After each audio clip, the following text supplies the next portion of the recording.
मला एक सांगा, मोबाईल फोन आणि इंटरनेट मुळे आपण स्मार्ट झालेलो आहोत, पण याचा कशाचा वापर करून आपण आपलं बजेट प्लॅन अधिक सुरळीत करू शकतो? आपण पॉडकास्टच्या सुरुवातीला कालनिर्णयाचा उल्लेख केला आणि अगदी मी लहानपणापासून माझ्या आईला रोज आजच्या दिवसाचा हिशोब किंवा अगदी पेटंट म्हणजे सिलेंडर आल्यानंतरचा हिशोब हा लिहिलेला बघितलेला आहे.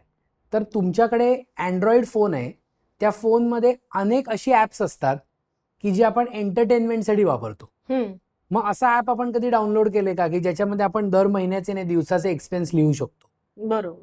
मग या निमित्ताने असंही एक मला सांगायला आवडेल की अशी ॲप्स असतात, हे आधी लोकांना कळायला हवं. हो, ज्याला तुम्ही आपण काही रेकमेंड करू शकता? शेकड्यानी ॲप्स आहेत, कारण ॲप विश्व इतकं आहे की बरं ह्याच्यात पैसे पडत लागत नाहीत. म्हणजे मोस्टली सगळी ॲप्स फुकट आहेत. त्याच्यातली पेड व्हर्जन घेणं न घेणं हा तुमचा चॉईस आहे. आपण एक एक्सपेन्स मॅनेजर किंवा एक्सपेन्स कॅल्क्युलेटर असं एक सर्च केलं तर आपल्याला वेगवेगळी ॲप्स मिळतात. म्हणजे हे करताना नक्कीच पासवर्ड, ओटीपी हे सगळं देऊ नका, कारण बऱ्याच वेळेला डिजिटल लिटरसी प्रॉब्लेम असतो. बरोबर, पण तो वेगळा पॉडकास्टचा विषय आहे.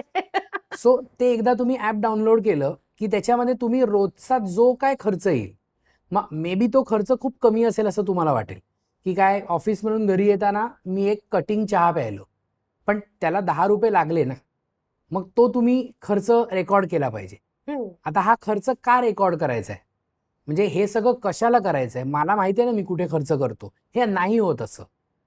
मला माहिती आहे मी कुठे पैसे खर्च करतो, हे एक या सिक्रेट फॉर्म्युलाच्या मधलं वाक्य आहे.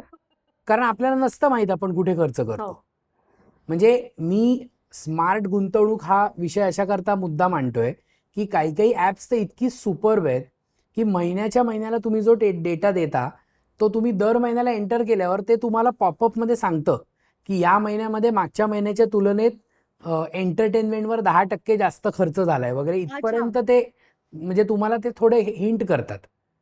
म्हणजे टेक्नॉलॉजीचा असाही वापर होऊ शकतो. ऍब्सोल्युटली. म्हणजे नुसतं डूम स्क्रोलिंग करायची गरज नाही. आणि तुम्ही एकदा ते रेकॉर्ड करायला लागलात ना की आपोआपच तुमच्या मनात त्याच्याविषयी एक पॉझिटिव्ह भावना निर्माण होते.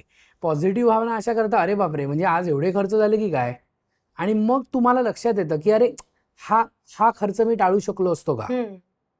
कारण माझ्याकडे खिशात किंवा आता गुगल पे किंवा पेमेंट ॲप्स आहेत, माझ्याकडे पैसे आहेत आणि मला खर्च करायचे नाही आहेत, हा कंट्रोल येणं हे खूप कठीण आहे.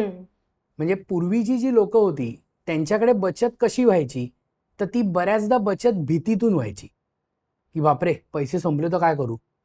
मग काय बरण्यांमध्ये किंवा डब्यांमध्ये वगैरे पैसे भरून ठेवा. असं का करायचे लोक? म्हणजे मला कायम असं वाटतं की लोक जुनी जी खूप बचत म्हणजे पै एकत्र जोडून आम्ही संसार केले वगैरे, कारण त्यांना भीती होती की संपले पैसे तर काय करू. आणि आता प्रॉब्लेम उलटा आहे की पैसे दिसतायत, मग ते साठवायचे कसे. बरोबर. म्हणजे नाही म्हणूनही प्रॉब्लेम आणि आहे म्हणून मोठा प्रॉब्लेम. सो हा सिक्रेट फॉर्म्युला आहे, आपण सगळं सिक्रेट म्हणतोय.